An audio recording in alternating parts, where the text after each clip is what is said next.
Mutlu akşamlar sevgili izleyenler. Gündem özel programında Diyalog Medya Grubu Genel Yayın Yönetmeni Sayın Reşat Akar'la birlikte sizlerleyiz. Evet, günün konusu hükümet kurma çalışmalarının da önüne geçen Hayvancılar Birliği'nin eylemi oldu bugün. Hareketli anlar yaşandı. Birlik Başkanı Mustafa Naimoğulları da dahil olmak üzere tutuklamalar gerçekleşti. Sonrasında serbest bırakıldılar. Hayvancılar Birliği'nin talepleri nedir, ne istiyorlar konuşacağız. Hükümet konusunda ise yeni hükümeti kurmakla görevlendirilen Ünal Üstel'in bugünkü temasları nasıl sonuçlandı? Hükümet ne zaman kurulacak? Yeni gelişmeleri sizlere aktaracağız. Vatandaşların da yeni hükümetten beklentileri nedir? Hangi bakanlıklar önemseniyor? Röportajlarımız var, sizlere aktaracağız. Son olarak adli olaylara bakacağız. Zira özellikle kadına şiddet konusunda mahkemelerin gündeminde çok sayıda dava var. Evet, hepsi ve daha fazlasıyla sizlerle beraberiz. Sizlerin de yorumlarını, sorularını bekliyoruz. Evet, Reşat Bey merhaba. Merhabalar Funda Hanım. Herkese hayırlı günler dileyerek başlayalım. Evet, bugün hükümet kurma çalışmalarının da önüne geçen bir eylem vardı. Ne eylemiydi bu? Hayvancıların gerçekleştirdiği eylem. Niçin? Yem fiyatlarında artış planlaması yapıldığı için bunun duyumunu aldılar ve halen 3 lira 50 kuruş olan arpanın kilosunu hükümetin 5,5 ile 6 lira arasında bir rakama yükseltmek istediği Toprak Ürünleri Kurumu'nun, çünkü bütün dünyada yem fiyatlarında artış var. Hayvancılar da diyor ki, eğer diyor bu şekilde siz bir zam yaparsanız bu ne demektir diyor? İnek sütüne diyor en az %40-50 zam yapılması anlamına gelir ve şu anda kilosu 6 lira olan çiğ inek sütü diyor 11 liraya çıkar diyor. Tabii ki o zaman da tabii sadece hayvancılar sıkıntı çekmez, sütünü satamaz, vatandaş da süt içemez duruma gelir. Özellikle çocukların beslenmesi daha da ciddi tehlikeye girer. O yüzden uyarıyorlar. Peki nasıl bir çıkış yolu olmalı? Tarım Bakanlığı'nın onlara ne söylediğini bilmiyoruz. Çünkü Tarım Bakanı pek konuşan bir arkadaş değil. Yani Maliye Bakanlığı döneminde de istediğinde ara sıra birkaç kelime söylerdi. Ondan sonra konuşmazdı. Ne düşünüyor? Neden zam yapılıyor? Veya neden zammın önlenmesi yönünde önlem alamıyor? Bunları kamuoyunun bilmesi lazım. Açıklamaları lazım. Rum Tarım Bakanı sık sık konuşuyor. Bir hellim konusunda haftanın 3 günü, 4 günü konuşuyor Rum Tarım Bakanı Kadis. Yani ismini artık ben ezberledim. Bizim Tarım Bakanı çoğu zaman adı aklıma gelmiyor. Gerçekten söylerim. Çoğu zaman adı aklıma gelmiyor. Yani bir odaya kapanıp da kendi kendine iş yapar görünmek siyaset değildir ya. Olmaması lazım böyle bakanlık görevi. Yani olmaması lazım. Yani dengeler mengeler diyerek kimisi Karadenizlidir diye gitsin, kimisi Mardinlidir diye gitsin, kimisi Leymosunludur diye, kimisi Baflıdır diye, kimisi Güzelyurtlu, kimisi Girneli. Olmaz. Böyle dünyada benzeri görülmemiş bir acayip düzen yarattık ve bu düzenle bu ülkenin düzelmesini bekliyoruz. Olmaz. Yazık günah. Şimdi diyebilirler ki Hayvancılar Birliği'nin başkanı bu Mustafa Naimoğulları CTP'den aday değil miydi be kardeş diyebilirler. Tamam, CTP'den adaydı ama bu demek değildir yani CTP'ye puan kazandırsın diye bu eylemi yapıyor. Bu eylemi yaptığında CTP puan mı kazanıyor? Hiç ilgisi yok. Hayvancılar Birliği'nin yönetim kurulunda CTP'nin parti meclisi arkadaşlar var ama UPP'li de var benim bildiğim. Ne var yani bunda? Ben bu eylemin siyasi amaçlı yapıldığına inanmıyorum. Neden o zaman Cumhurbaşkanı'na gittiler? O birkaç gündür söylemi Mustafa Naimoğulları'nın bu ülkede yaşanan kaosun sorumlusu olarak orayı gösteriyor. Çünkü bu hükümet krizlerinde parti başkanını çıkarıp işte yerine parti başkanı olmayana görev verdiği gerekçesiyle söylemiş olabilir. Ama şimdi ben bakıyorum hayvancıların durumuna. 120 bin ton yılda arpa tüketimi var. Bu ülkenin diyorlar. Bununla özel olarak sorduk ve istedik kendilerinden. Nedir yani bunun derdi dedik. Onlar da dedi ki 120 bin ton Yani kaç ton arpa tüketiyor bir yılda hayvancılar? 120 bin ton dediler. Şimdi bu konuda tabii devletin imkanları sınırlı, ben de biliyorum. Maliyede para yok, ben de biliyorum. Ama bir anda 3 lira 50 kuruştan 6 liraya çıkarırsanız siz, bu kadar zammın altından ne hayvan üreticisi kalkabilir ne de vatandaşlar. Yani süt içemez duruma gelir vatandaşlar. Devletin işte zaten ne üretimimiz kaldı? Bir, narenciye bir miktar yerli. 2, süt ve süt ürünleri hellim. 3, ne kaldı? Patates. Patatesi yüzümüze gözümüze bulaştırdık. 25 lira, 26 lira, 28 lira kilosu patates. Bu ülkede kim alabilir? Sonra da güneyden adam buraya, herhalde lokantası var, meyhanesi var.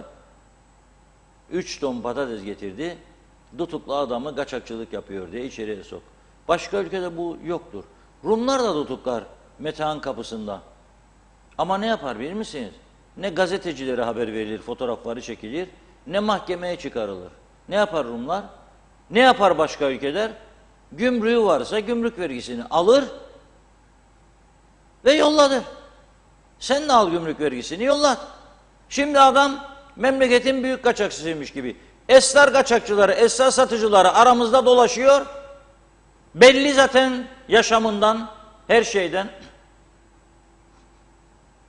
Bir şey yok ama adam 3 ton patates getirmiş diye sen bunu mahkemeye çıkar, fotoğraflarına çekilmesine izin ver. Rezil oldu adam. Patates getirdi Rum tarafından. Neden? Bizde patates çok pahalı da onun için. Orada daha ucuz buldu.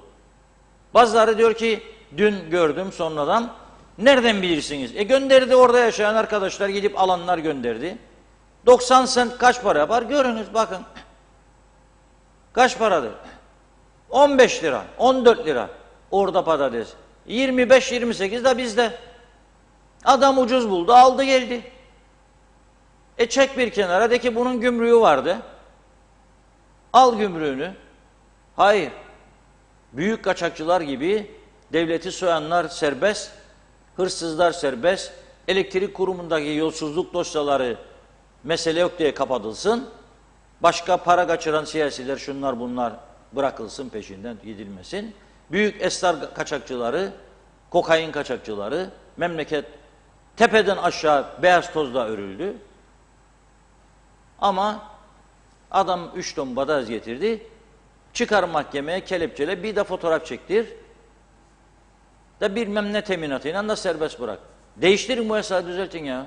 Kaçakçılık yapsın demiyorum birisi. Eğer şahsi ihtiyacın üzerinde miktarda getirdiyse ve bununla vergisi varsa gümrüğü, orada alırsın, kesersin cezasını, makbuzunu, alır gider adam.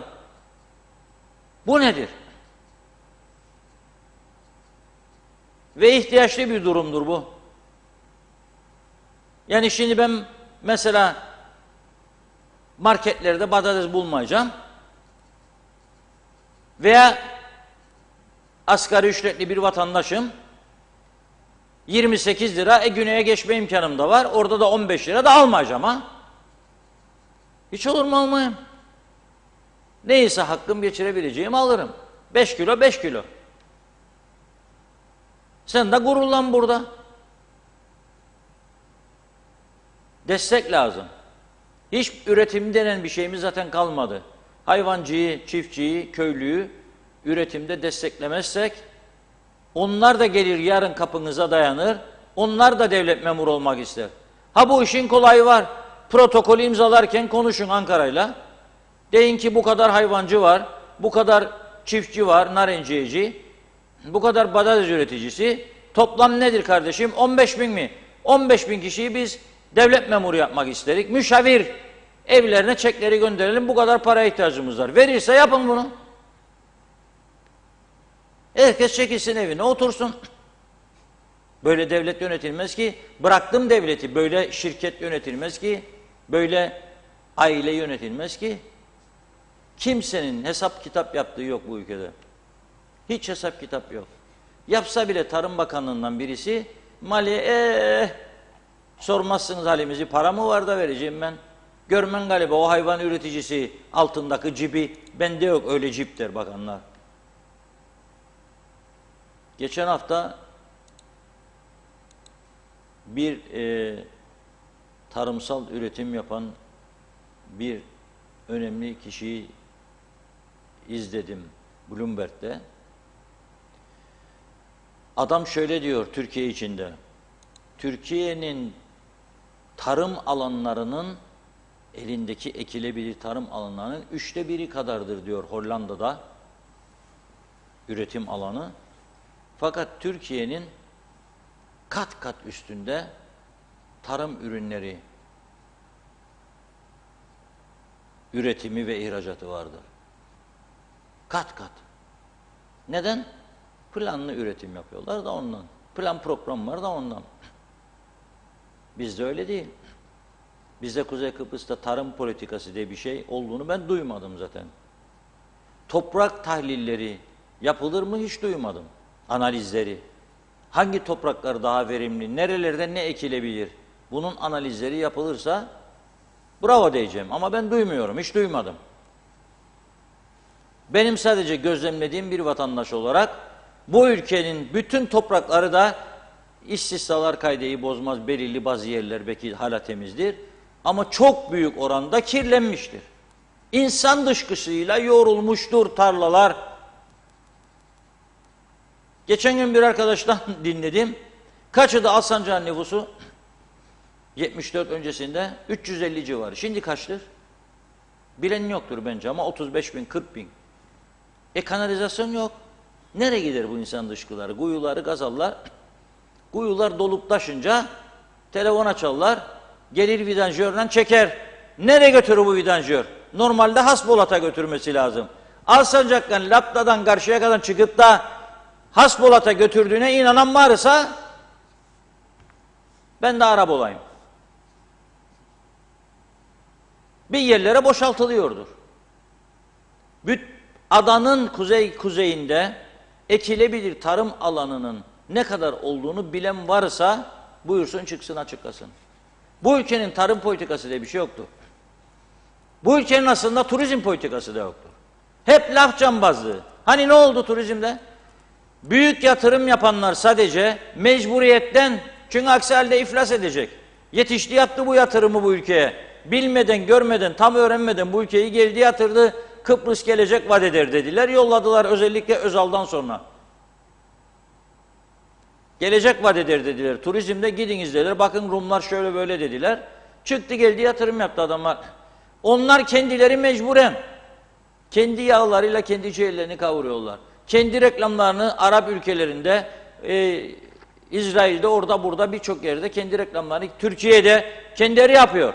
Bir Allah'ın kulu da görüyor mu acaba Türkiye televizyonlarında özel olarak bu oteller şu reklam yapar da gitsin bir hatır sorsun desin ki yahu teşekkür ederek bizim yapmamız gerekeni turizm tanıtma fonumuz var. Ama ben tanıtma meselelerini, dış işlerininkini de aynı söylerim. Orada çalışanlar gücenmesin. Hedefim onlar değil. Genel politikayı söylüyorum. Ben onların adını tanıtma diye koydum. Yıllardır böyle söylerim dış işlerindeki içinden. Tanıtma. Turizm tanıtmada tanıtma. Nereye gider bütçesi? Bir yerlere gider. Açık alırsa bize de kalem kalem öğrenme şansımız olur. Şeffaflık budur.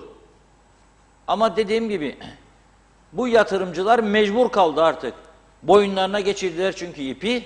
Ya sıkacaklar gidecek yahut da ipi gevşetmek için kendileri gayret sarf edecek.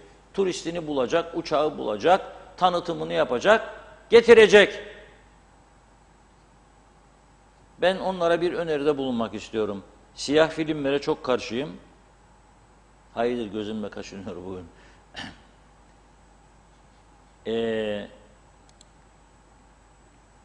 Aslında sevmiyorum böyle eliyle yüzüyle oynanmasını. Görüyorum bazı şeylerde, programlarda böyle böyle yapar adam. Programcı olmaz ya. Olmaz, yapmayacaksın. Ben de şimdi çok kaşındığı için gözümün kenarı değdim biraz. Neyse. Şimdi bizim turizm politikamız olmadığı gibi doğru dürüst tarım politikamız da yoktur. tamamen günübirlik yaşayan bir ülke olduk. Tamamen günübirlik yaşayan bir ülke olduk. O yüzden yavaş yavaş üretimden kopuyor insanlar. Turizmden de kopacaklar bir süre sonra. Az önce bir haber öğrendim. Korkunç bir durum ama beklenen bir şeydi. Mausa bölgesinde Long Beach civarında denize lağım suları akıtıldığı için Avrupa Birliği Gazi Mausa limanından hareketle oradan gelen giden gemilerin kapsam dışında bırakılması yönünde bir karar almış. Bu çok önemli. Yani yavaş yavaş çember daralıyor. Avrupa Birliği'ne şimdi küfredenler, sövenler doğru milliyetçi değildir. Tersini söylemem lazımdı. İyi milliyetçi değildirler. Onun için şimdi bu arada da söyleyeyim, kabineyi sunuyormuş. Ünal Bey gerçekten jet hızıyla hareket etti. Cuma günü bekliyordum ben, yani yarın mübarek gün öğle namazından sonra kabineyi açıklamasını beklerdim. Ama bugün zaten önceden senaryodan hazırdı YDP'si, DP'si. Böyle bir sembolik görüşme yaptı Yıldırım hızıyla. Ondan sonra da ne dedi Ünal Bey? Her iki partiyle de son noktayı koyduk. Hükümeti oluşturup iştahatları başlatma gayretindeyiz dedi. Dedim yarın da ben kendi kendime herhalde kabine sunacak. Şimdi arkadaşlar bir not getirdi. Az sonra saraya gidip Cumhurbaşkanı'na listesini sunacakmış. Başarılı olmasını diliyoruz. Hükümet meselesini ikinci konu bırakmıştım. Hayvan üreticilerinden sonraya bırakmıştım. Ama şimdi hayvan üreticilerinin bu eyleminden sizler için derlediğimiz ilginç görüntüler var. Onlara bakalım. Açıklama olursa keseceğiz onu. Açıklamayı vereceğiz. Sizler de merak ediyorsunuz. Çiçeği burnunda bakanlar kimlerdir diye. İzleyelim.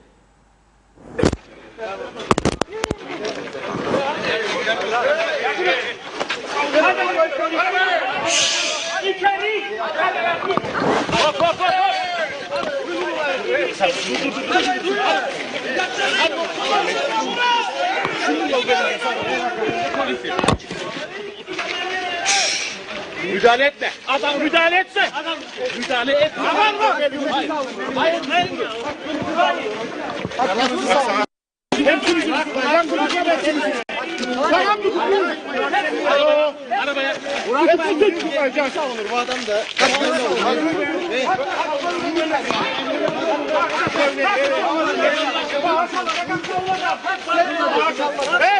çek masayı.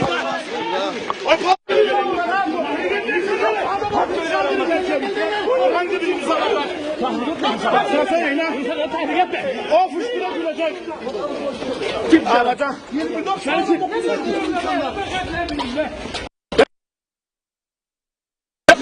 Burası benim paramla mı?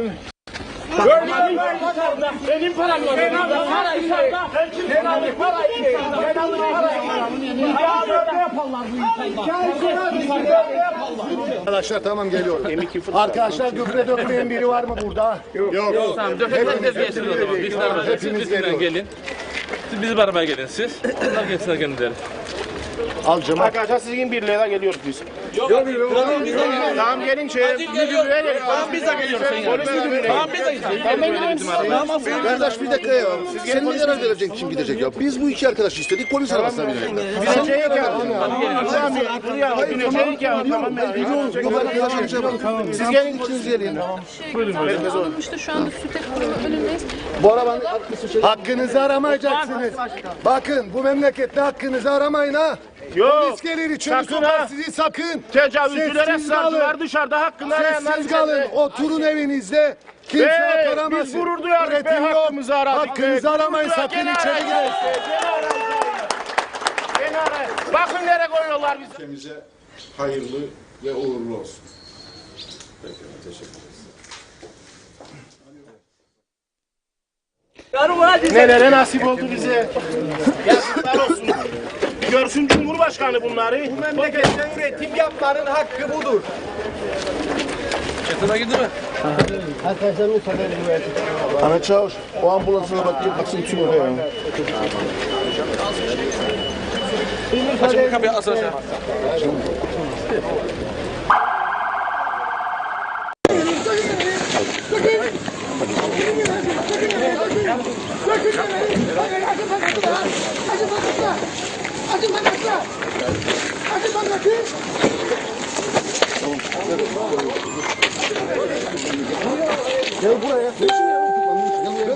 Gel buraya dedim sana.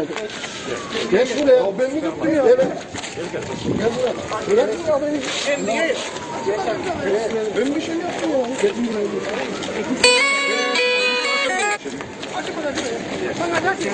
Mustafa geçsene. Mustafa geçsene.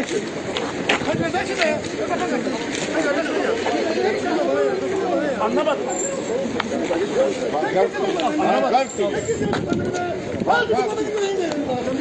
Tutukla beni hadi ya. Ne bana dur elini tutma bana. Bak gel geç içeri. Beni de olamaz. Gideceksin. Açma kartı be. Açma kartı be. Açma kartı. Açma kartı ha. Tutma kartı açın be. Hadi bak tutma beni. Ne yazar?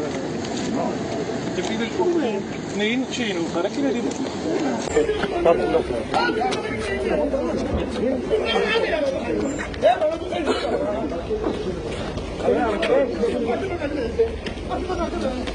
Açma kartı. Açma kartı ha. Tutma kartı açın be. Burada. Ben gittim buraya. Geçecek Mustafa.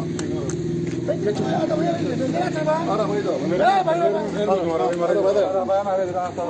Arabaya koy.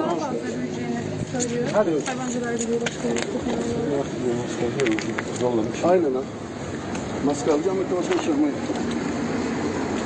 hep sohbet adamlar. Ben tutayım burada. Bizden geliyorsun başka. Tamam. Eğer gitmezsen bu hadi gel buraya. Beni tut beni. Ben gel. Çekme beni ya. Çekme beni. Nasıl çekeceğim seni? Tutun.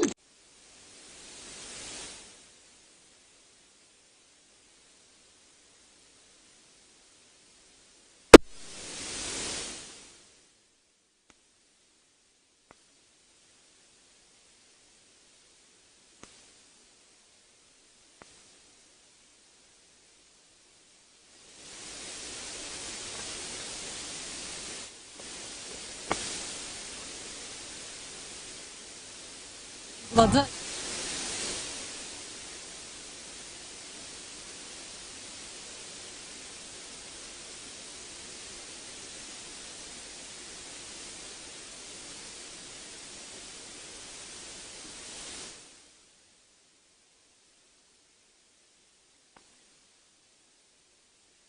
Başbakan Ünal Üstel, Başbakan Yardımcısı Turizm, Kültür, Gençlik ve Çevre Bakanı Fikri Ataoğlu, Bayındırlık ve Uğraştırma Bakanı Erhan Arıklı, Dışişleri Bakanı Tahsin Ertuğruloğlu, Maliye Bakanı Sunat Atun, İçişleri Bakanı Ziya Öztürklü, Milli Eğitim Bakanı Nazım Çavuşoğlu, Ekonomi ve Enerji Bakanı Olgun Amcaoğlu, Tarım ve Doğal Kaynaklar Bakanı Dursun Oğuz, Sağlık Bakanı İzlem Gürçay, Çalışma ve Sosyal Güvenlik Bakanı Hasan Taçöz, ülkemize hayırlı ve uğurlu olsun. Peki, teşekkür ederim.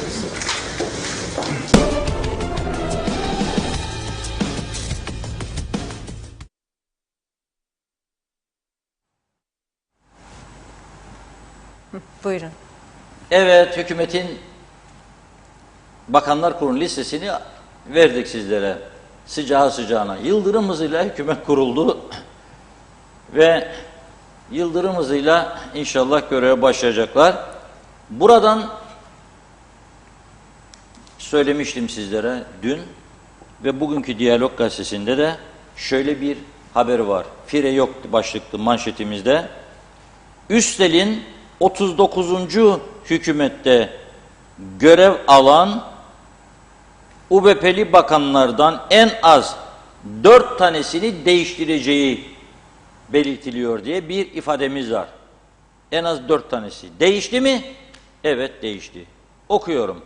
Başbakan Ünal Üstel, Başbakan Yardımcısı Turizm ve Çevre Bakanı Fikri Ataoğlu, Demokrat Parti Genel Başkanı, diğer koalisyon ortağı Yeniden Doğuş Partisi Genel Başkanı Erhan Arıklı, yeniden Bayındırlık ve Ulaştırma Bakanı oldu. Dışişleri Bakanı Tahsin Ertuğruloğlu, şimdiki gibi aynı isim.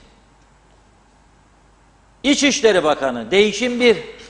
Eğitimde beklerdik, İçişleri oldu Ziya Öztürker.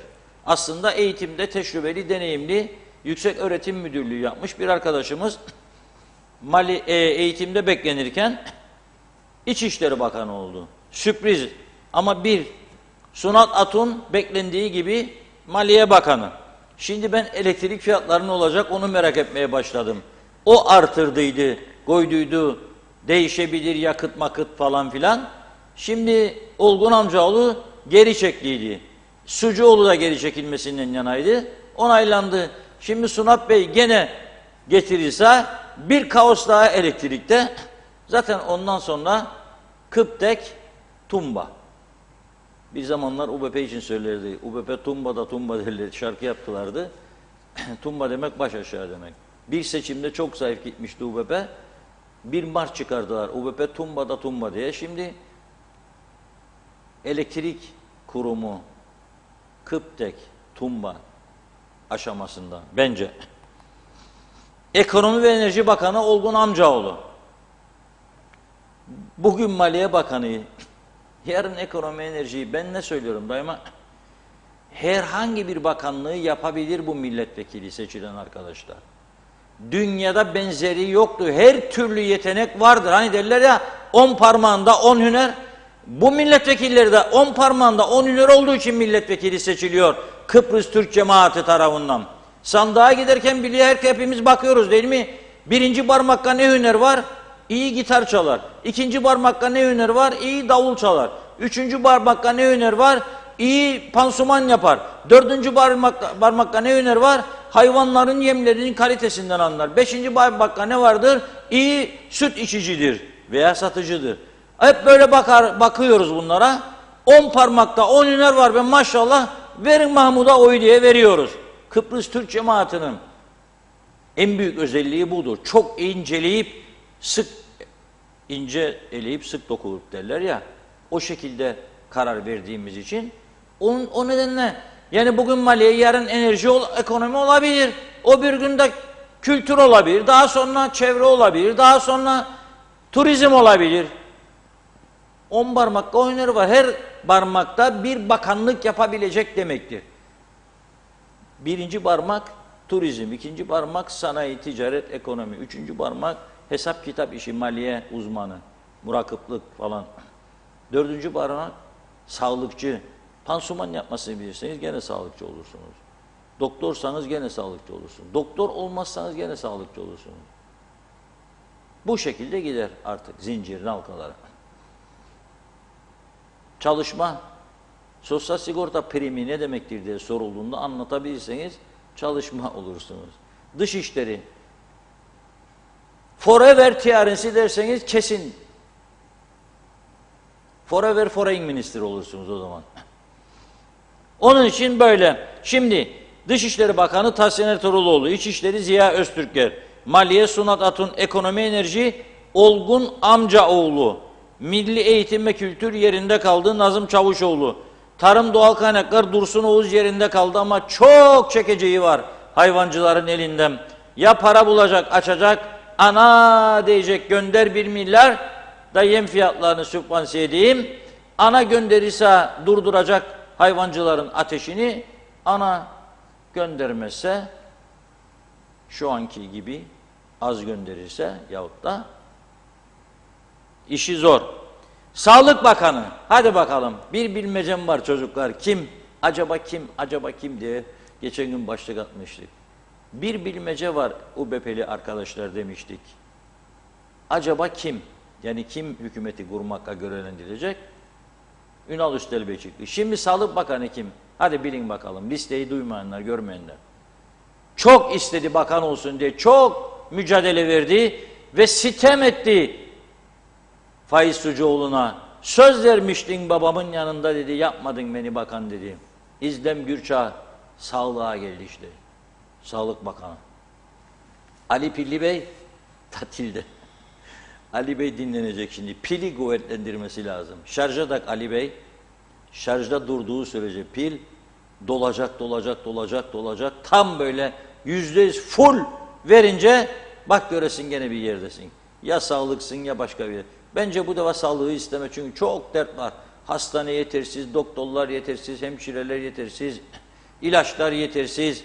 Bence bu defa başka bir bakanlık düşün. Keyif yapılabilecek. Turizm olabilir, devamlı seyahat.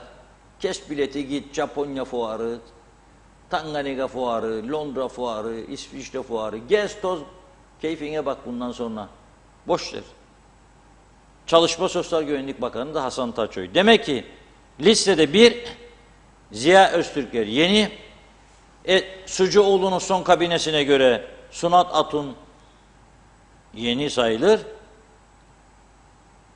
İzdem Gürçağ yeni. 4 tane dedik, 3 tane çıktı. Neticede bir tane de bayan var şimdi kabinede. Kadınlar, bakın Ünal Bey sizi düşündüğü için bir de bayan koydu. Hiç kimsenin şikayet etmeye hakkı yok. Bundan sonra inşallah, maşallah hükümetimiz yeni kararlar üretecek, yasalar geçirecek, da neler yapacak neler, onlara iyi işler yaptığında hep birlikte destek olalım. İyi işler yaptıklarında destek olalım. Kötü iş yaptıklarında da doğru, dürüst eleştirilerimizi ve önerilerimizi yönlendirelim. Az önce de demiştim Gazi Maussa'da Laguna ve Eski Liman'daki teknelermiş. Laguna ve Eski Liman. Tam teyit edilmiş bilgi değil şu an itibariyle ama Yeşilat ticareti kapsamında bırakılmış lağım suları oralardan denize atıldığı için. Aman da bir de Girne'ye gidip görürlerse bu Avrupalılar, yandım aman Allah. Buyurun Funda Hanım. Evet, hızlıca mesajlara Herkes sizi başlıyorum. bekliyor. Ha bakın bakanlık Elbette. bekleyip de bakan olamayanlar. Bir hayvan üreticisi arkadaşım yazdı. Hüseyin dedi ki liste açıklandı sen yok mun dedim kendine. Yokum dedi. Yokmuş, çok üzüldüm. Hayvancılık Bakanı ayırabilirlerdi Tarım Orman Bakanlığı yerine. Tarım Bakanlığı, Hayvancılık Bakanlığı ayırabilir. Bizim Hüseyin'e verebilirlerdi bu görevi ve tahmin ederim çok iyi de yapardı. Çünkü çok tecrübesi var. Evet, başlayalım. Evet, çok teşekkür ederek hemen başlıyorum. Oytun Andaş'ın mesajını görüyorum. İlk Cumhurbaşkanı istifa. Çok konuştuğumu düşünüyorum. Çok konuşulmayan konular konuştuğumu düşündüğümde mutlu oluyorum diyor. Mehmet Sakarya, tarih böyle bir ıskarta yönetim, böyle karaktersiz. Ay söylemeyeyim. Görmedi, eleştiriyor. Erol Hasan Avustralya'dan selamlarını yolladı. İyi yayınlar dilemiş. Sayar Aker, ne bu kavga, demokrasi yok mu bu adada? Emine Özatilla, yazıklar olsun, kafasına esen yollara pis dökecek. Rezillik başka bir şey diyor. Gidin Avrupa'da yapın bakalım. Polisler, sarı yelekliler burayı ahır ettiler diyor. Halk böyle mi aranır? Sanki milyon nüfus var ülkede. İyi yayınlar, kolay gelsin. Memleket bitti, hala uğraşırlar. Doğan Falyalı, olmaz bu işler böyle. Gecikmeden herkesin hakkı verilmeli. Nazime Nalbant, eskiden herkes evine torbayla alırdı, şimdi kiloyla alamıyor. Kendi memleketimde ne durumlara düşürdünüz? Herkes kendi geleceğini ve cebini doldurmaya bakıyorlar. Her gün bu zamlar yüzünden asgari ücretle geçinebilirler mi? Çıkıp söylesinler, daha fazla çıkıp demesinler her şey olacak diye. Hadi yapsınlar, halkını bu zor günlerde ayakta tutsunlar, daha fazla yıpratmasınlar. Yazıktır, günahtır demiş Nazime Hanım. Demre Coşkun, Naimoğulları'nın yaptığı eylemden dolayı kutlarım. Yanındaki hakkını arayan emekçileri de kutlarım. 100.000 kere helal olsun. Emekçiye hakkını aramak yakışır. Keşke özel sektör işçileri de böyle sesini çıkarabilse. Oytun Andaş, hayırlı olsun inşallah demiş. Ali Dere Seven, hükümetin bile kurulmasını beklemediler. Demek ki her kurum kaosun devamı için devreye sokuluyor. Hasan Nihat Erduran, belediyeler lağımı dereye, denize verirse hayvancı da yollara fışkı döker. 41 kere maşallah bize demiş. 42 ile kamu menfaatine hükümet kurmamakta ülkeye zaman kaybı olmuştur. Üzücü bunlar. Sayarak her kuşu kafese koymayın, ötmez olur. Kanatlarını kesmeyin, uçmaz olur diyor. Erkan Kaya, başlasa ne olur göreve bu hükümet? Bu hükümetin ömrü de 2 haftayla 3 ay arasında demiş. Gaye Kök, ülkede tek yıldırım hızıyla yapılan tek iş hükümet kur, hükümet boz. Bizim beklediğimiz hiçbir şey yok diyor. Ne halleri varsa görsünler. Mehmet Sakarya Tatar istifa yazmış. Belgin Rıfat yazıklar olsun diye başlamış mesajına. Çok ayıp diyor. Protesto her ülkede olur ve Hayvancılar Birliği Başkanı'nın da bu eylemi yapmaya hakkı var ama adam sövmedi, dövmedi, yazıklar olsun diyor. Sayar Eker, Londra'ya mı taşınsak güler yüzlü olmak için demiş. Arif Mustafa Cüce, hayvancılarımıza yapılanı şiddetle kınıyorum. Eylem en doğal haktır. Reşat abim sizin deyiminizle anayasal, babayasal haktır. Hem de önceden izin almaksızın. Evet, İsmet Ezel, alleme cihandır KKTC'liler.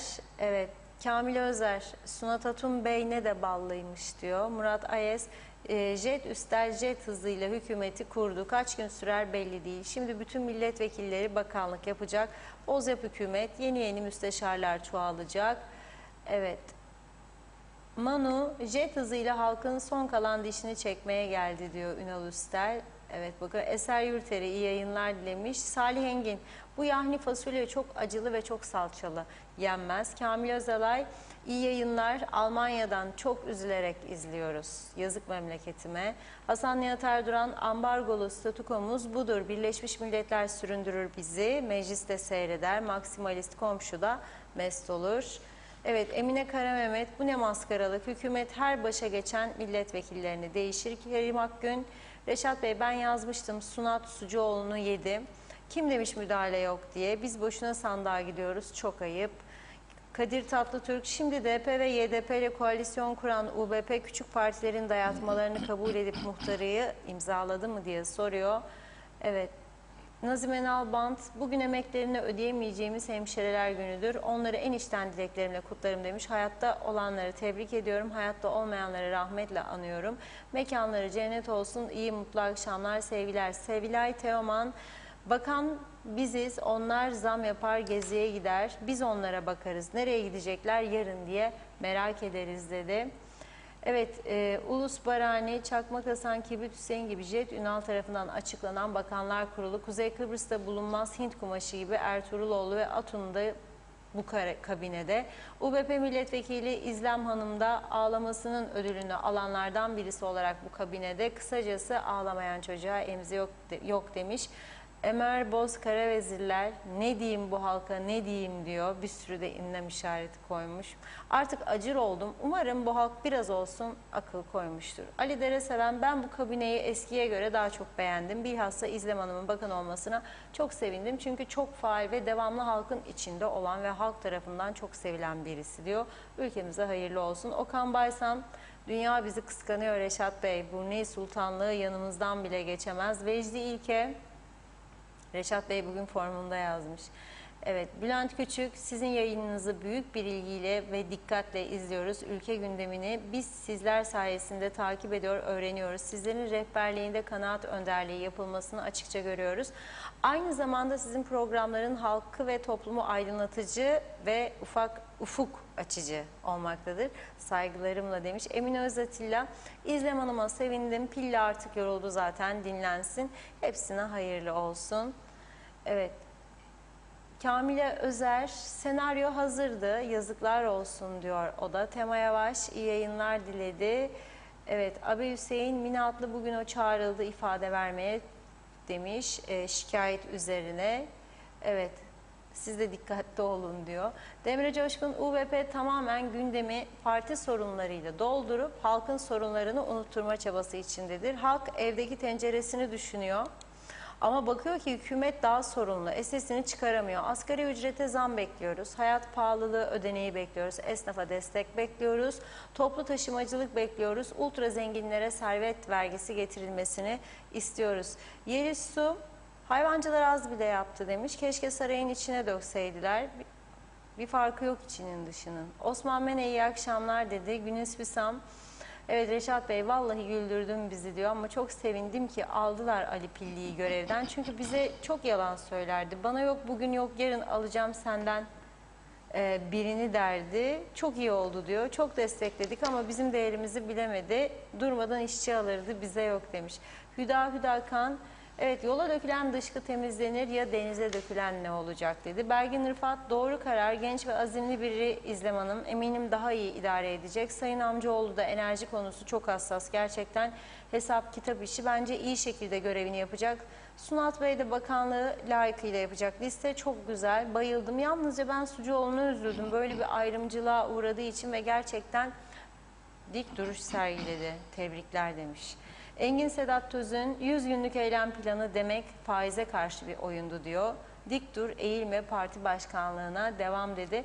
Bir iki mesaj var. Halil Anıldı, bu ülkeden göç etmek istiyorum. Artık bıçak kemiğe dayandı. Son noktaya geldik. Ahmet Aktu, bence Sucuoğlu parti başkanlığından istifa etmesi lazım. Bu hükümet Sunat Atun yüzünden bozuldu. Kendi istediği oldu diyor. Rabia Özcemert hayırlı yayınlar dilemiş. Çağatay Dolunay, Erdoğan saray yapacakmış. Kümes bile fazla bunlara diyor. Evet bakıyorum Mehmet Kurtulmuş. Reşat Bey inşallah yeni hükümetin ömrü uzun olur. Allah utandırmasın yazdı. Serkan Erol da diyor ki isimlerin değişmesi hiçbir şeyi fark ettirmez. Sistemin değişmesi lazım. Son mesaj Selçuk Uskan'dan okuyayım. Ağlarsa anam ağlar demiş. Devam edeceğiz. Şimdi sözü Reşat Bey'e bırakıyorum. Evet Reşat Bey. Evet. Çok teşekkür ediyoruz. Şimdi tabii bir taraftan da bakıyorum. Bizi devamlı her gün izleyenler bilecek. İzlem Hanım'ı biz Faiz Sucuoğlu Bey yeni kabinesini açıkladığında İzlem Hanım'ın kısa bir tepkisi vardı. Sosyal medyadan paylaştığı bir tepki vardı.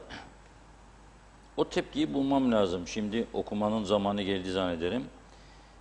Ama bu arada İzlem Hanım'a canlı telefon bağlantısında sormuştum ben.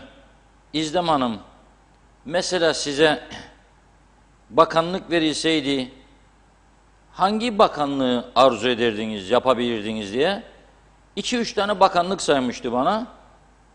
Bir tanesi Sağlık Bakanlığı'ydı. Niye? Çünkü demişti ki Sağlık Bakanlığı yapabilirim. Çünkü ben biyolog olarak 11 yıl Lefkoşa Doktor Burhan Nalbandoğlu Hastanesi'nde görev yaptım demişti. 11 yıl Lefkoşa Doktor Burhan Nalbandoğlu Hastanesi'nde biyolog olarak görev yaptım demişti.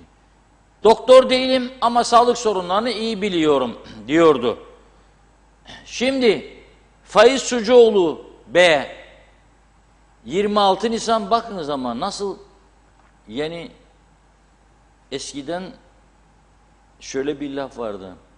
Allah kararını geç verir derlerdi. İyi değerlendirir de birine ceza verecekse geç verirdi. Şimdi ben diyorum ki Allah da erken hareket etmeye başladı. Bak nasıl jet hızıyla hükümet kurulabiliyor istenirse. Jet hızıyla bakanlıklar değişebiliyor. Bu da değişebilir. İzlem Hanım şöyle demişti. 26 Nisan tarihi. Buldum. Aldatılan tertemiz yürekler, dalga geçilen asil insanlar ve sömürülen duygular. Faturasız kalamaz ki. Alma mazlumun ahını, çıkar aheste aheste. Faturasız kalamaz dedi. Fatura çıktı Faiz Bey. Bak Faiz Bey, hatalarından en önemlilerinden birisi İzlem Hanım'ı bakan yapmadın. Alma diyor mazlumun ağını, çıkar aheste aheste. Öyle bir çıktı ki 5 gün gitti kabine Faiz Bey'in açıkladığı. İzlem Hanım ah dedi, gördümün dedi, ah sen gittin, ben geldim dedi. Bu Kuzey Kıbrıs Türk Cumhuriyeti gerçekten yeryüzünde hiç örneği olmayan bir yerdir. Mumunan arasanız bulamazsınız. This is TRNC forever. Bulamazsınız. Ben öyle düşünüyorum. Çok ülke gezdim meslek hayatımda ama Kuzey Kıbrıs gibi bir ülke görmedim. Ne yalan söyleyeyim, görmedim. Alışmadığımız şeyler olur. Mesela Güney Kıbrıs'ta bir hastaneye gittim ben. Ziyaretçi saati 11-12'ymiş. Önceden dediler ki ya PCR ya öteki şey yaptırıyoruz da antijen. Yaptık antijeni, gittik. Saat 12'yi 5 geçer. Ama ben ne bileyim 11-12'dir ziyaretçi saati. Biraz da aklı kullandım. İnternetten de araştırdım hastanenin ziyaretçi saatlerini ama göremedim. Bu benim suçum değil. Neyse gittim. Bana dediler ki ziyaretçi saati bitti. Dedim çok yakınım. Görmek zorundayım. Ameliyat oldu. Ziyaretçi saati bitti dedi. Sorry. Ama ben kuzeyden gelirim. 1,5 saat araba sürdüm. Gittim test yaptım sabah sabah. Yardımcı olun lütfen ya dedim. Kibar konuştum. Lütfen dedim. En son çarem dedim bir doktora sorunuz. 5 dakika. Beraber doktorla gireyim çıkayım. Ve o şekilde izin aldım. Bir de bizim taraf aklımdan geçti. Koymuyor mu beni sen içeriye? Ha? Göm! Oradaki güvenlik görevlisine ya resepsiyon memuruna ya hemşireye koyma ha beni gireyim hastaneye. Vakit geçmiş ha. Tamam da şimdi bu hükümet jet hızıyla kuruldu. Hemen vereyim. Jet hızıyla da meclisi topluyorlar. Müthiş bir olay. Allah nazarlardan korusun. Dün gece ben kendi kendime zeytin yapraklarını ateşledim. Bizim buradaki bayanlar unu diyor çok diye. Akıllarında başka işleri var yoğun. 19'da toplanıyormuş olağanüstü KKTC meclisi. Bakanların listesi okunacakmış. Yıldırım hızıyla her şey. İşte her şey böyle olsun keşke. Yıldırım hızıyla yarın Metehan'a gidilsin mesela bir bakılsın. Ben bugün gene giderken baktım dönüş oradan buraya. Dalga dalga geliyorlar. Bizimkiler patates getirdi diye tutukluyor. Onlar depoları doldurup gidiyorlar. İnşallah jet hızıyla Metehan, Beyarmudu, Mausa, Lokmacı kapıları ziyaret edilir ve daha çok insanın gelebilmesi için kapılar genişletilir, daha çok memur alınır. Bakınız bugün Rum basınında okudum, üzücü ama gerçek, bunları başka yerde duyamazsınız benden başka. Araştırıp okuyup da öyle çıkmaya çalışıyorum karşınıza. Rum hükümeti meclise ivedi bir yasa tasarısı gönderdi. Ne için bilir misiniz? Bizden güneye çok sayıda kaçak mülteci gidiyor. Mahvoldular bizim yüzümüzden. Dışarıdan bize geliyor, talebe diye. Giriyor buraya, girdikten bir hafta sonra burada şebekeler türedi, yeni kazanç noktaları oluştu. Bu şebekeler haber veriliyor. Cebinde ne varsa Afrikalının, zavallının cebinde kaldığı 50 euro, 100 euro alıyorlar bunlar 50 euro. Avrupa'ya yollayacağım seni diyor. Orada yasalar Avrupa yasalarıdır. Seni vatandaş yaparlarsa o bir kimlik Cyprus Identity 5 milyon euro demektir. Afrikalılar da verir cepteki son parayı, hücum götürürler akıncılardan aşağı atarlar ya başka bir yerden. Baş edemiyor Rum yönetimi. 13.000 kişi bu yılın 4 ayında sığınma başvurusu yapmış. Ne yaptı bu dava? Şimdi bugün okudum. Sınıra olduğu gibi tel örgü çekmekle birlikte 300 tane de polis koyuyor. 300. Yok ki ülke içindeki adli olayları önlesin diye ya trafik kontrolleri artsın diye. Sınırları sadece korusun diye 300 tane özel eğitimli polis alıyor. Yasa tasarısı mecliste bugün yarın geçer. Kaçakçılığı durdursun diye. Biz burada 3 tane kapıyı artıramadık. Umursamadık çünkü gelmesinler.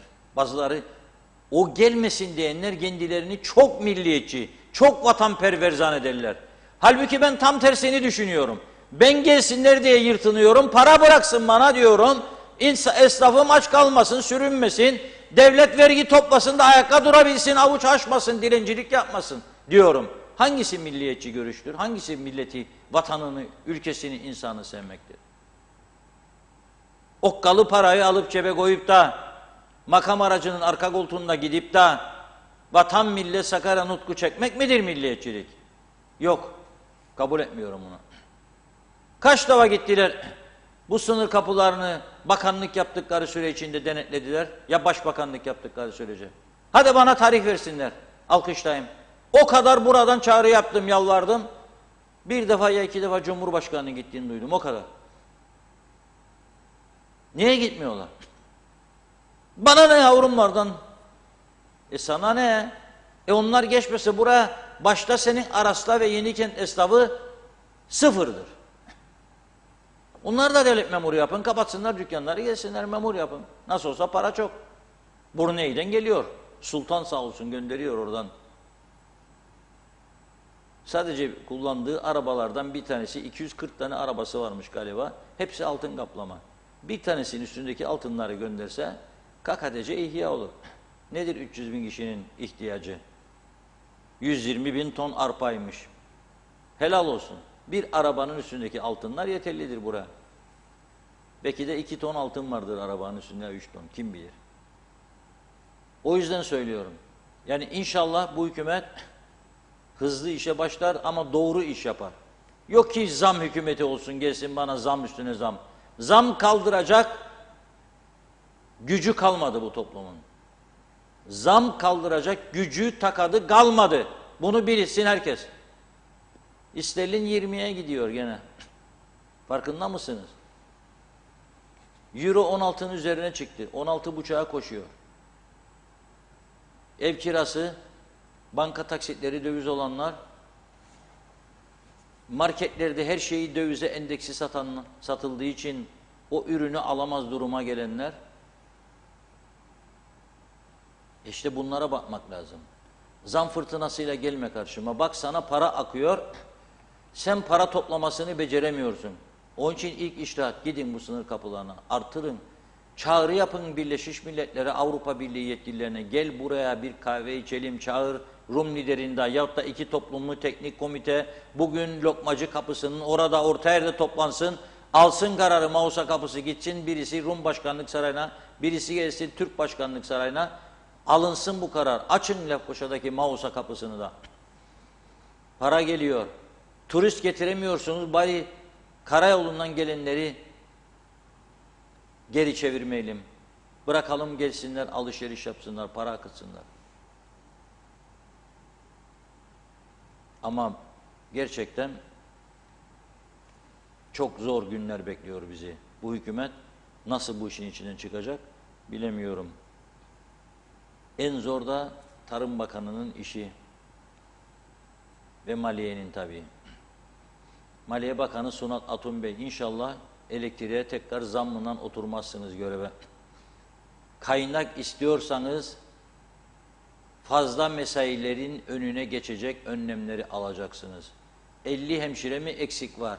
20 gümrükçü mü eksik var? Alacaksınız. 300 milyon fazla mesai ödemeden kurtulacaksınız. Örtülü ödenekleri durduracaksınız.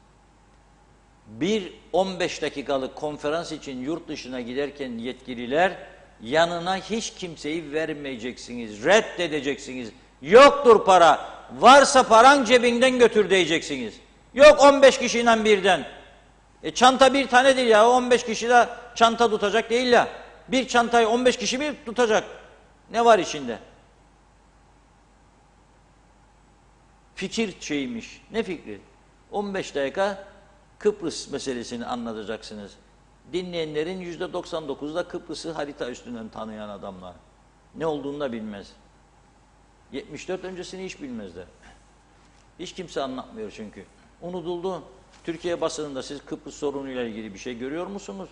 74 öncesi nasıldı hayatımız, nasıl direndik, nasıl mücadele verdik, Atatürkçülüğümüzü anlatan bir yayın görüyor musunuz Türkiye basınında? Yok. Sonradan Türkleştirilmişik gibi gösteriyor bizi hatta bazıları. Bu kimin suçudur? Bizi yönetenlerin suçu değil mi bu? Bizi yönetenlerin suçu değil mi bu? Türkiye medyasıyla ilişkiler ne durumda? Var mı ilişki? Var mı davet edilen üst düzey yöneticiler gelsin, anlatılsın, yayın desteği istensin? Yoktur. O yüzden gerçekten ciddi bir durum. Hayvancıların doğru mudur diyor bazı izleyiciler bana. Gübre boşaltması Cumhurbaşkanı'nın önüne. Ben doğrudur demedim. Ama Rum Başkanlık Sarayı'nın önünde de hayvancıların eylemini gördüm. Yaptılar. Onlar da götürdü. Eşekleri götürdüler Rum Başkanlık Sarayı'nın önüne.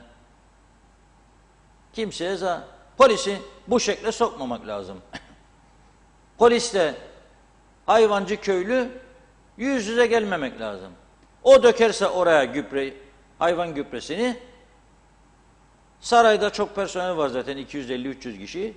10 tanesi alır süpürgeleri, kürekleri çıkar, süpürür gider. O da tatmin olur orada. Yani bu eylemi yaptı diye arpa fiyatlarının düşeceğini sanmıyorum ben. Ama yok da böyle yüz yüze gelsin bu ülkenin insanları. Yazık, günahtır. Bu hale gelmesin. Ben gübre dökün demiyorum. Ama ne yapsın? Yani birine zarar vermekten daha iyi bir eylem şekli olabilir belki, öyle düşünülebilir. Ama bence birinci adresleri Tarım Bakanlığı'dır. Orada yapmaları lazımdı bunu. Tarım Bakanı diyorsa ki size yapacak bir şeyim yok, o zaman orada oturmasın. Bak gene geldi. Ben olsam derdim yok ya, ben bu görevi yapamam. Yapmak istemem çünkü kaynağım yok. Ne diyeceğim yarın hayvancılara, çiftçilere? Ha maksat bakanlık devam etsin ise o zaman bu ülkenin ne kadar hayır edeceğini siz düşünün. Bilemiyorum. Yani ben bu noktada hayvancıların, narenciyecilerin, çiftçilerin, patates üreticilerinin desteklenmesi gerektiğine inananlardan biriyim. Daha ucuza üretim yapıp daha ucuza mal etsinler, yedirsinler halka diye. Şimdi gene Ali Bey'in de mesajını okudum. Ali Dereseven diyor ki %80'i memurdur diyor. O beni ilgilendirmez. Yani memurdur diye hayvanına yem almasın, olmaz. Memura yasaklıyorsa yasakla ama gördüğümüz kadarıyla yasak değil. Yasak değil. Parti meclisinde görev yapan devlet memurları gördüm ben dün. Yasaya bakarsanız belki de yasaktır. Ama gerçekte de vardır. Hangi yasayı uyguladılar bugüne kadar? İşlerine gelenin dışında hangi yasayı uyguladılar? Yoktur öyle bir şey. Neyse, bu arada merak ediyorum sizden gelecek mesajları da. Kabineyi nasıl buldunuz? 10 üstünden kaç? İzlem Hanım Sağlık Bakanı, yeniler içinde. Ziya Öztürkler İçişleri Bakanı, yeni. Başka yeni kim var? Sunat Atun yeniden Maliye, Olgun Amcaoğlu da ekonomide, Olgun Bey zaten son hükümette bakandı. Şimdi kabineyi nasıl buldunuz? Ben de merak ediyorum. En fazla sizi mutlu eden bakan ismi kimdir? Bu çok önemli. Ve bu noktada ne yapıyoruz? Vatandaşların bu sürekli hükümet değişikliği konusundaki düşüncelerini, görüşlerini sizlere aktarıyoruz. Mikrofon uzattı Ömer Kadiroğlu, onlar da konuştu. İzleyelim. Halkı düşünmesi lazım. Her şey pahalı. Onları düşünüp de bir şey kurmaları lazım düşünmesi. Hangisi gidiyor, geliyor, hepsi aynı. Hiç değişen bir şey olmuyor. Daha gençler olursa, hiç girmemiş olanlar girerse kabineye daha iyi olur bence. Teknokrat hükümet oluşturulacak. Size de dediler ki gelin size bir bakanlık verelim. Hangi bakanlığı istediniz? Şahsen benim için. Evet. Şahsen benim bakanlığı olacak olursa Dışişleri Bakanlığı isterdim. Dışişleri Bakanı olmak istedim. Tabii, tabii. İlk icraatınız ne olur? Ve dışarıdaki bu hükümeti Yani Kıbrıs'ın bütün sorunlarını çözmek için. 50 seneden fazla oldu, hala çözülemedi. Bence yeni bir sistem gelmesi gerekir. Nasıl bir sistem? Nasıl bir sistem? Daha aktif, daha genç insanları ben görmek istiyorum kabinemizde ve siyasi partilerimizin içerisinde. Maalesef eskiler aynı düzen gidecektir. Ben daha yeni genç insanları, daha aydın kişilerin görmek istiyorum kabinede. Dıştan atamayı ben tavsiye ederim. Teknokrat hükümet. Teknokrat daha uygun görüyorum ben. İnsanlarla, halkla ilgilenen yok. İnsanlar ekmek alma, parası kalmadı. Onlar ben olacağım. Bakan o olacak.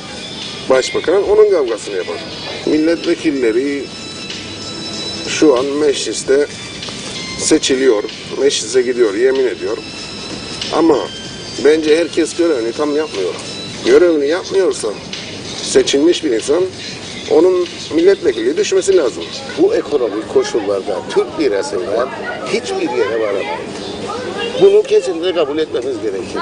74'ten beridir Kıbrıs liraları kalktığı gün biz battık her sene. Bir teknokrat hükümet oluşacağını düşünürsek, bu bağlamda size de bir bakanlık teklif etseler hangi bakanlığı isterdiniz? Ben mi? Evet. Ben daha çok turizm kaynaklı.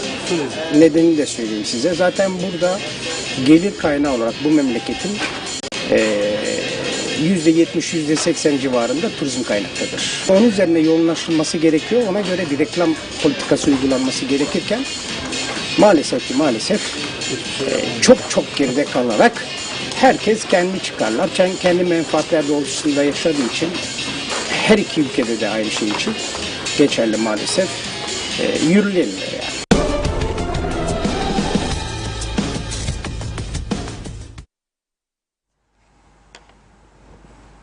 Evet, vatandaşlar tabii beklentisi çoğunun teknokrat hükümette ama bu ülkede teknokrat hükümet olmaz. Olmayacağını da gördük. Hele UBP iktidarında UBP'liler teknokrat bir kabineye asla izin vermezler. Ne dedi daha önce Faiz Bey? Milletvekillerimiz bakan olmak için milletvekili olmuşlardır.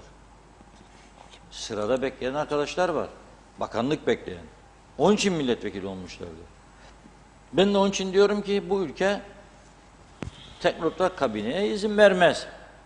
Vermediği sürece de ne olur?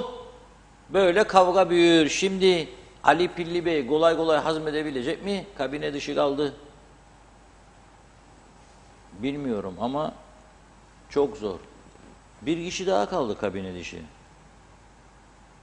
Ekonomi Enerji Bakanı. Daha önce İçişleri Bakanı. Kimdir? Düşünün bakalım.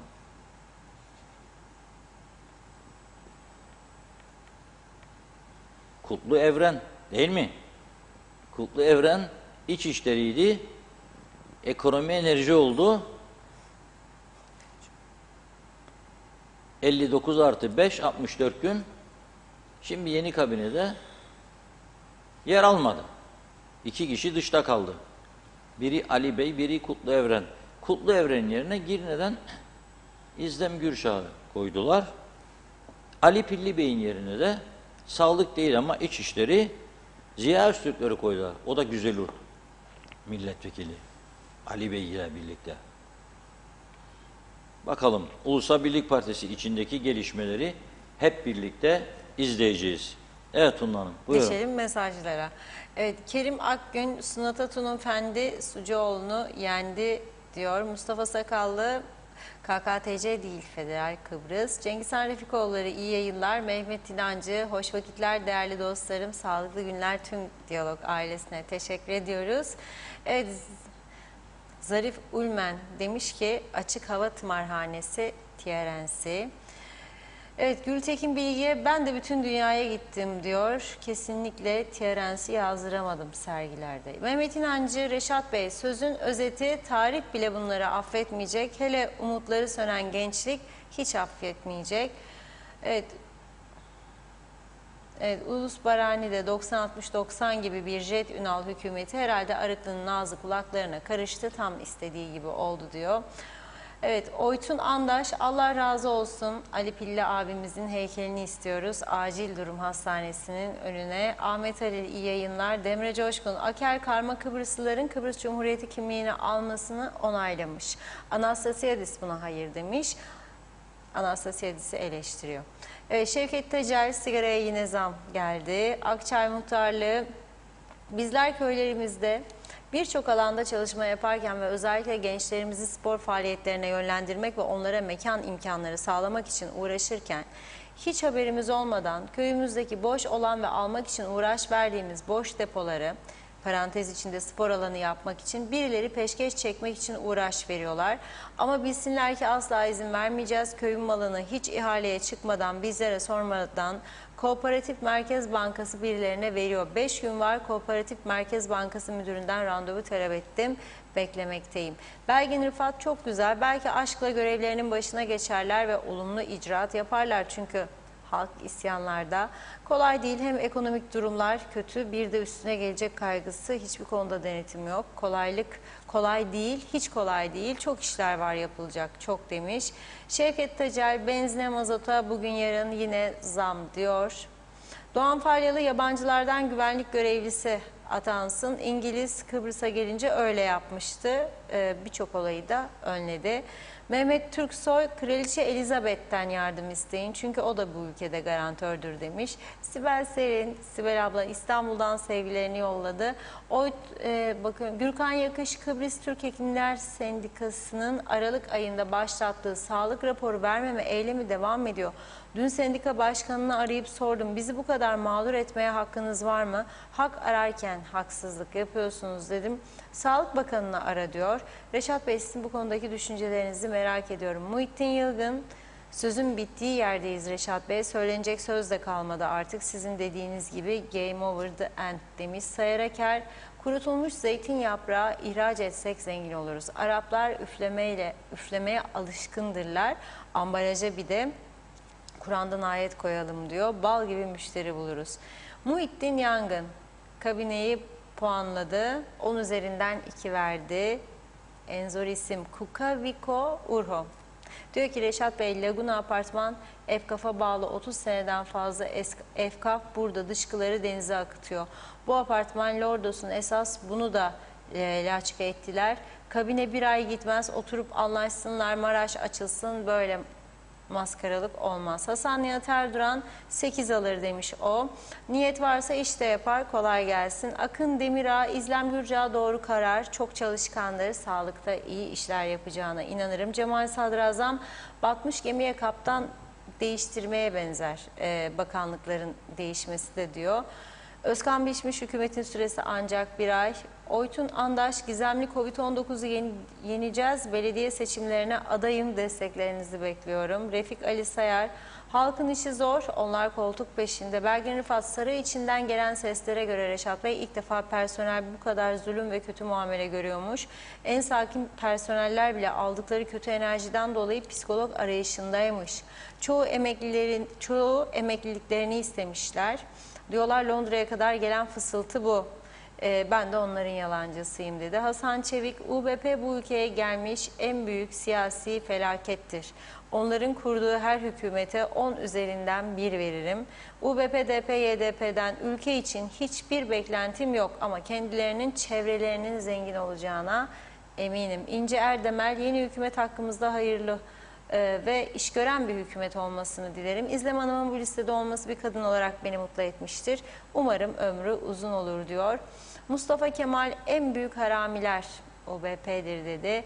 Hasan Nihat Erduran, turizm, eğitim, ticaret ambargoluyken olmaz insani konu. Bunu da Birleşmiş Milletler çözmeye mecburdur. Esas konu budur diyor. CTP'de bununla uğraşsın demiş. Belgin Rıfat, ben listeyi çok beğendim. Yapanın eline sağlık. İnşallah bir tek Dışişleri Bakanı'nın daha genç, pozitif enerjisi böyle daha yüksek, konuya hakim birini olmasını beklerdim. Fatih Ahmet Erol iyi yayınlar diledim. İlker Çetin de diyor ki sizlere acilen Cumhurbaşkanlığı seçimi diyorum, ülke uçuruma gidiyor. Mehmet Akın, Üzüldüm şimdi diyor, Funda Hanım'a bakanlık vermemişler mi? Reşat Bey geçen gün yemin etmişti, ne güzel. Bence sorunuz şu olmalı. Bu hükümetin ömrüne kadar vatandaş rahat bir nefes alacak mı? Vatandaşlık hakkını versinler. Hak edenlere bir asgari ücret karşılığında ama bekletmeden, oyalamadan diyor. Devletin kasasına yüklü miktarda para girer. Belgin Rıfat bir de Resmiye Hanım'ı da bakan listesinde görmek isterdim diye ekledi. Evet, Uğur Kambur, ne demek istediğinizi anlayamadım. Yeliz Su, Ali Pilli en çok desteklediğim bir bakandı. Dünyanın en iyi bakanı seçilip bir hafta sonra görevden alındığı gün yazık demiştim, ayıp ettiler demiştim, üzülmüştüm. Onun yapması gereken istifa etmesiydi, etmedi. Geri geldi Faiz Bey tarafından. Şimdi gene gitti ama artık ona da acımıyorum, müstahaktır diyorum. Halk için gelen öncülüğü, partisi ve koltuksa neye uğraşsalar az biledir demiş. Evet, Mustafa Cici Baba dünkü yazısını hatırlatıyor. Hademeler hakkında bir yazı yazmış. Manolya Hasan Şahin, kolay gelsin. Elektrik ne olacak? Pahalılığın ana nedeni una 50 lira zam geldi. Ali Hasan, her gün yeni bir bakan, herkes sırayla oluyor. Çok güzel demiş. Selçuk Uskan, küsen milletvekilleri güvenlik oylamasında UBP'ye oy vermeyeceklerini düşünüyorum.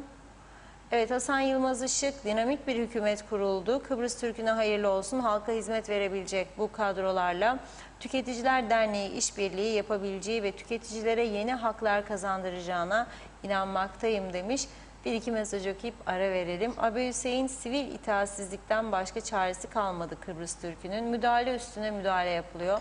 Kıbrıs Türk'ünün iradesini yok etmeleri yetmedi. Şimdi düşünce özgürlüğünü de yasaklamak isterler dedi. Evet, Fatma Can Bolat şiddetle eleştiriyor. Okuyamam tabii mesajı. Hak kimsenin umurunda değil demiş ama sonunda. Evet, Hasan Özertaş, Reşat abim ömrü ne kadardır diye sordu. Gökmen Sinekçi, merak ettiğim yeni seçilen genç vekiller sesi çıkmaz. Tarihi geçmişlerle devam edilir. Neden diyor. Mehmet Akın, inşallah hayırlısı olur. Hakkı müdafaa yoktur, sattı müdafaa vardır dedi. Son bir iki mesaj. Çağatay Donner, Rumlar öyle bir beddua etti ki bize. Kuzey Kıbrıs hiçbir zaman hayır etmeyecek diyor. Zeka Üçer, şimdi yeniden görevden alma ve atamalar sil baştan demiş. Yunus Gildir, hayırlı yayınlar. Salih Kanal, o mesajı okudum. Zannediyorum tamamladım mesajları. Teşekkür ediyoruz. Sözü Reşat Bey'e bırakıyorum. Buyurun. Evet, çok teşekkür ediyoruz. Hükümetin ömrüne kadar vallahi Falcı Elmaze'ye soracağım bunu. Bakalım bilirse o bilecek, ya da astroloji profesörü Abdullah Abdülaziz'e. Ünal Bey'in bir baksın yıldız falına. Yıldız falı çok önemlidir. Yıldız falında 3 güne kadar derse 3 günde olur, 3 haftada olurmuş, 3 ayda olurmuş, 3'ten bahsederse 3 yılda olurmuş. Onun falına baktırmak lazım, bilmiyorum. Tabii önümüzdeki günlerde göreceğiz. UBP'nin içi kaynarmış falan, ben öyle bir şey beklemem. Hiçbir şey olmaz UBP'nin içine. Ersan Saner gitti. Arkasından arayan oldu mu sorun bakalım yenisinden. Açın. 4 tane telefon kullanır Ersan Bey başbakan iken. Şimdi 1'e düştü. Kaç defa çalar telefonu bir sorun bakalım. Kaç defa? Eğer sadakat, vefa diye bir şey olsaydı özelliklerimiz içerisinde, beğeniriz, beğenmeyiz.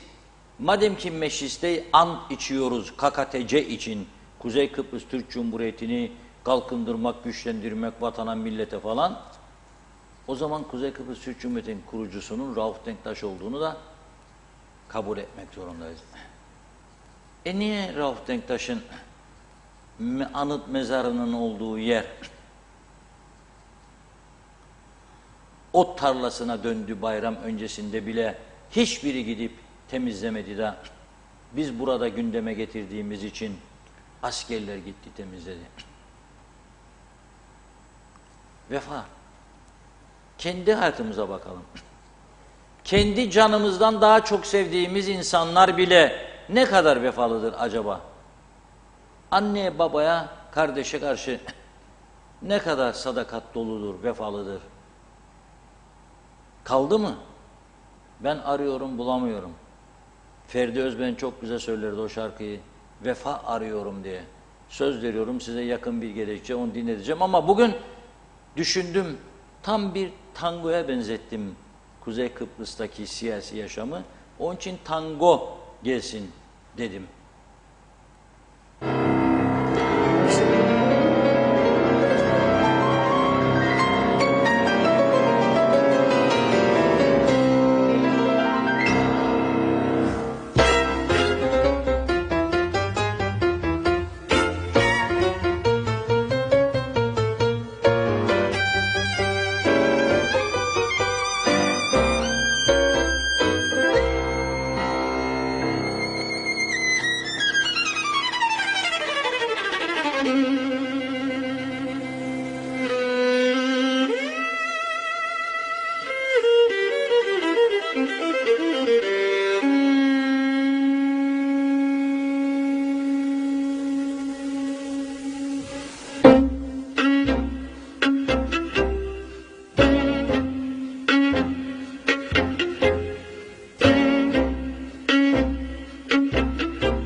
Evet, La Comparsita değil. Bazıları öyle yazdı, La Comparsita. O başkadır. Bu Tango Hernando Highway. Güzel. Türk filmlerinde seyrederdiniz. Cüneyt Arkın, Filiz Akın'ı alıp dans ediyor böyle falan. Görmüş olmanız lazım eski Türk filmleri. Keşke o filmler devam etseydi. Şimdiki dizilere baktığımda ben hiç dizi seyretmiyorum. Seyredenlere de tavsiye etmiyorum. Hepsinde hemen hemen silah var, intikam var falan.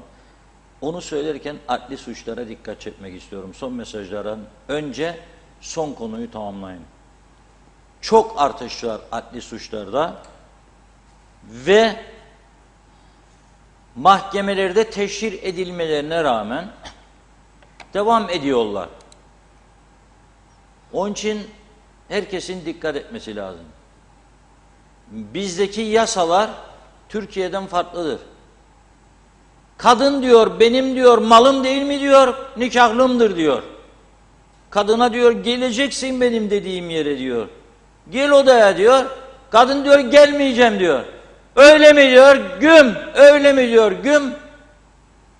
Polise de gidersen diyor, öldürürüm seni. Hep söylenen laf da bu. Öldürürüm seni. Yakarım dünyanı. Mesela bugün Önseva'da var. Bir tane kadın gitti polise. Kadın gitti. Kolundan tutmuş çekmiş. Başlıkta ne dedik? Kadın istemeyince dokunmak da suç. Yok ki alıp götüreceğim o da yoktur. Tuttun kolundan çektin daya yapamazsın. 6 ay ile 2 yıl arasında tahmin ederim bu tür suçlara verilen. Her gün yayınladığımız için görüyoruz bunu. Onun için anlaşamadınız, şiddete başvurmaya gerek yok. Ayrılırsınız, çekili gidersin şiddet yapmadan. Ama ben sana gününü gösteririm, karımsın da, nikahlımsın da, döverim de, ederim de. Veya bu kadar zaman benimle çıktın, şimdi başkasıyla çıkıyorsun, sana dünyayı idare ederim. Yok. Programın başında ne dedim? Bunu başka bir gün çok uzun uzun konuşacağız inşallah ve tartışacağız. Ünal Bey veya Ahmet Bey, Mehmet Bey, Faiz Bey kim isterse olsun, büyük kaynak da bulsa belki ekonomik sorunları bir miktar hafifletebilir. Bir miktar. Ama önemli bir şey var ki onu geri getirmek için 100 yıl bile yetmez bize. Nedir o? Kaybettiğimiz kültür. Kırmızı ışıkta durmadı diye korna çal kendisine veya ışık yak. İner aşağıya, basar yumruğu. Çeker çakıyı sokar. Son 30 yılda bu noktadadır kültür. Yolda kendisini geçiyorsun değil mi? Beni geçtin ha sen, gösteririm, makas yapar. Seni bir yerde önüne geçecek, kıstıracak, durur bekler. Sürünmek ister sana, sürünesin. Çünkü o geçimini ondan sağlar, bodisinden falan filan. Öyle mi? Ziyaretçiye gittin hastaneye, bitti ziyaretçi saati, güm. Doktor bakmadı gecikti baksın, güm. Ben bunu nasıl düzelteceğim bunu? Şirketi adına parayı tahsil eder adam. Ondan sonra gider orada burada yer paraları içer, gece kulüpleri, barlar, meyhaneler. Ne yapalım der. Ya gazetelerde çıkar, mahkemeye gider, hapis girer. Devam. Caydırıcı bir güç olmuyor artık. Ben bunu nasıl düzelteceğim? 100 yıl ister. Belki daha fazla. Esas sorun budur. Pahalılık mağlılık bir şekilde önüne geçilir. Ciddi bir yönetim getirirsin. Gözü pek, çalışır, üretir, çok kazanandan çok alır, vergi adaleti getirir, kaçakların peşine düşer. Ama bu ülke neyin peşine düşer? Vergi verenlerin peşine düşer. Daha çok alın ondan, bak iyi araba kullanır falan. Tamam da hiç vermeyen var. Nüfusun yarısı vergi dışı, kayıt dışıdır yahu. Kimse bunu konuşmaz. Kira mukavelelerini kimse konuşmaz. Fişsiz satışları kimse konuşmaz. No fiş, no vergi. Neyse, bugün bu kadarla noktalayalım. Yeni hükümetimize hayırlı uğurlu olsun diyelim. İnşallah başarılı olurlar. Halk hizmet bekliyor. İyi hizmetler oldu mu yanlarındayız, destekleyeceğiz. Hangi partiden olursa olsun iyi hizmet vermezlerse uyarmaya devam edeceğiz. Buyurun son Evet, son mesajlara. mesajları aktarayım.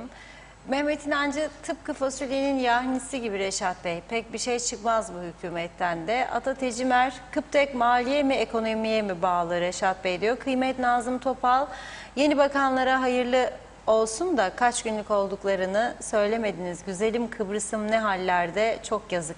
Serkan Erol, öncelikle hayırlı olsun yeni hükümet. Tekrar aynı senaryoları görecek miyiz diyor. Müdür, müsteşar, müşavir atamaları merakla beklemekteyiz. Çünkü Kuzey Kıbrıs'ta atamalar bitmez. Belgin Rıfat da ben hükümete vereceğim puanı 40 gün sonra yazacağım. Umarım muhalefetle de ilişkileri iyi olur. Özellikle meclis içindeki konuşmalarda çok dikkat ederler. Hem izleyici hem orada bulunan bayan personel ve bayan milletvekillerine karşı nasıl konuşması gerektiğini öğrenir demiş Arıklı ve meclis başkanı da bu tip davranışlara izin vermemeli diyor. Evet, bakayım.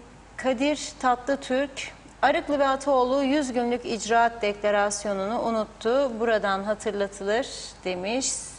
Süleyman Sayman, bu hükümet belli oldu ki Sunat Atun görevden alındı diye bozuldu. Biri attı, diğeri geldi, geri aldı demiş.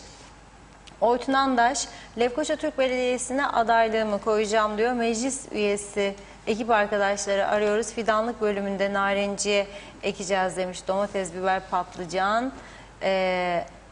Diğer projelerini de sıralıyor Oytun Bey. Evet, bakıyorum. Ömer Bozkara vezirler. Ersan Sener'de 4 telefon yok diyor. Akıllı telefondan da Nokia 3310'a geçmiştir kesin demiş.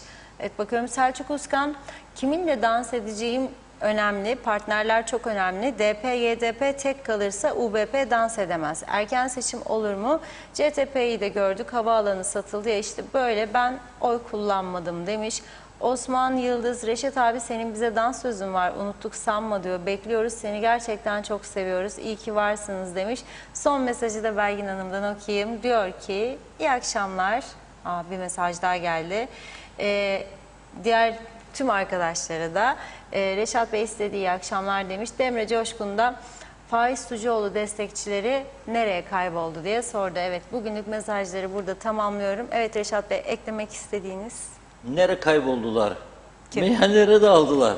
Şimdi yeni hükümetten nasıl koparacaklar onları tartışıyorlar.